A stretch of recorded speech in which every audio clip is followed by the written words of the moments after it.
Hello friends, जय श्री कृष्ण। तो friends, आज આપણે બેલફળનું શરબત બનાવીશું। તો તમને થોડો સવાલ થતો હશે કે બેલફળ એટલે શું? તો બેલફળ બીલીપત્રના વૃક્ષ ઉપર થાય છે, જે આપણે શિવજીને બીલીપત્ર ચડાવીએ તે જ। તો બેલફળની સૂકવણી કરીને તેનું ચૂર્ણ પણ બની શકે છે, અને તે પાકેલું હોય તો તેનો મુરબ્બો, જામ અને શરબત પણ બની શકે છે। અને બેલફળનું સેવન કરવાથી પેટના જૂના રોગો હોય તે દૂર થાય છે, જેમ કે કબજિયાત, અપચો અને આંતરડા પણ સાફ કરી દે છે। તો ચાલો બનાવીએ અતિ ગુણકારી એવું બેલફળનું શરબત। તેને બીલાનું શરબત પણ કહી શકાય છે। તો કહેવત છે કે પેટ સાફ તો રોગ માફ, તે જ રીતે આ બેલફળનું શરબત પીવાથી તમને જૂની એસિડિટી અને ગેસની પ્રોબ્લેમ પણ દૂર થાય છે। તો ઘણા લોકોને આ બેલફળનો ટેસ્ટ સારો નથી લાગતો, તો હું તમને જે રીતે શરબતની રેસીપી આપું તે રીતે બનાવશો તો તમને પણ આ શરબત ખૂબ જ ટેસ્ટી લાગશે। તો ચાલો બનાવીએ એકદમ ઝટપટ બની જતું બેલફળનું શરબત। જો રેસીપી સારી લાગે તો વિડીયોને લાઇક કરજો, શેર કરજો અને ચેનલને સબસ્ક્રાઈબ કરજો।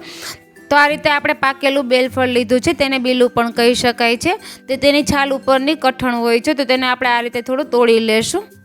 તો બેલફળની અંદર આ રીતે ગરવું હોય છે, તેને આપણે ચમચીથી કાઢી લેશું। તો આ રીતે ચમચીથી કાઢીને તેને આપણે એક બાઉલમાં લઈ લેશું।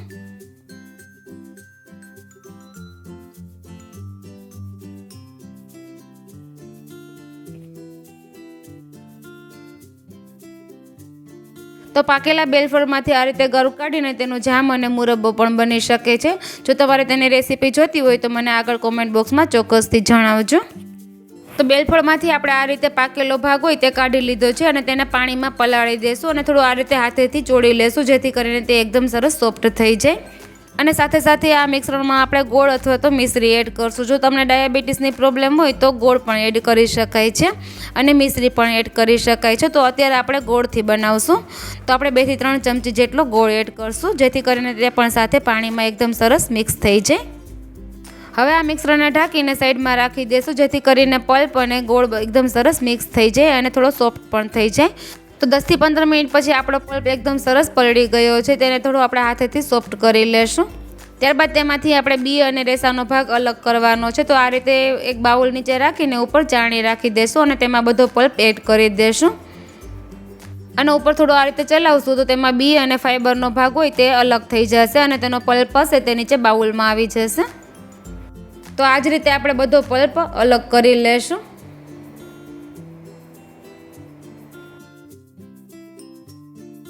તો આપણા બેલફળનું શરબત તૈયાર છે। તેને વધુ સ્વાદિષ્ટ બનાવવા માટે તેમાં આપણે આગળ પણ સર્વ કરતી વખતે અમુક વસ્તુ એડ કરશું, જેથી કરીને તે વધુ સ્વાદિષ્ટ લાગે। તો આપણે સર્વિંગ ગ્લાસમાં અડધા લીંબુનો રસ એડ કરશું, અડધી ચમચી ચાટ મસાલો એડ કરશું, 2 થી 3 આઈસ ક્યુબ એડ કરશું। ત્યારબાદ તેમાં આપણે બેલફળનું શરબત એડ કરશું। તો આપણે અગાઉ તેમાં ગોળ મિક્સ કર્યો છે, તો અત્યારે આપણે ગળ પણ એડ કરવાની કોઈ પણ જરૂર નથી, અને શરબતને બરાબર મિક્સ કરી લેશું। તો આપણું એકદમ સ્વાદિષ્ટ એવું બેલફળનું શરબત તૈયાર છે। તો ફ્રેન્ડ્સ, તમને બેલફળના શરબતનો ટેસ્ટ સારો ન લાગતો હોય તો આ રીતે બનાવશો તો તમને ચોક્કસથી ભાવશે।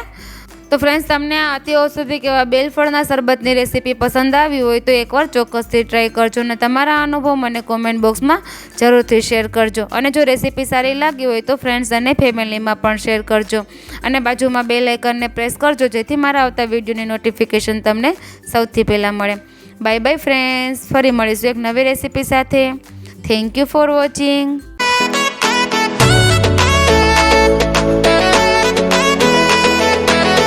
તો ફ્રેન્ડ્સ, તમને મારી રેસીપી પસંદ આવતી હોય તો ચેનલને લાઇક કરજો, શેર કરજો અને સબસ્ક્રાઈબ કરજો, ને બાજુમાં બેલ આઇકનને પ્રેસ કરજો, જેથી મારા આવતા વિડીયોની નોટિફિકેશન તમને સૌથી પહેલાં મળે। Bye bye friends.